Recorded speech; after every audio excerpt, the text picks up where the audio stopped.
Paracha de Yitro est une paracha qui est assez courte, petite, comparée aux autres parachiotes.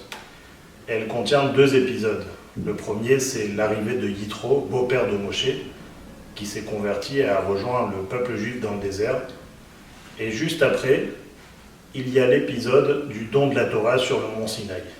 On peut alors penser que le don de la Torah, les 10 commandements, est un événement qui découle naturellement de l'arrivée de Yitro au sein du peuple juif. Le Midrash nous explique que les mitzvot, la Torah, étaient réalisées avant même que la Torah ne soit donnée sur le mont Sinaï.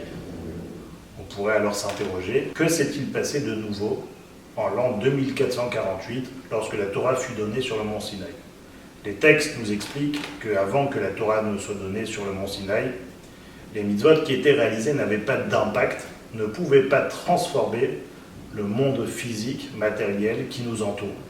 On pouvait le faire, mais ça restait réservé à une sphère spirituelle. Après que la Torah fut donnée sur le mont Sinaï, il y eut alors la possibilité, la force qui nous a été donnée par Dieu, par Hachem, de pouvoir transformer le monde matériel. Le plus matériel qui existe, le plus inférieur qui existe, et le transformer en spirituel.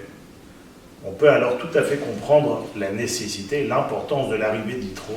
Yitro était un prêtre qui connaissait toutes les idoles qui existaient sur terre. Lorsque Yitro a déclaré « Gadol Hashem Mikol Elohim », lui-même étant un prêtre, était reconnaissant du fait que Dieu est le plus grand de tout, c'est lui qui dirige le monde. C'était une étape tout à fait importante à ce qui allait se passer juste après au don de la Torah. On a aujourd'hui la force de pouvoir transformer ce monde, et c'est une fois qu'on transformera ce monde, qu'on prendra le monde matériel et qu'on le transformera, on le consacrera à la Kedusha, la sainteté, que Mashiach pourra arriver.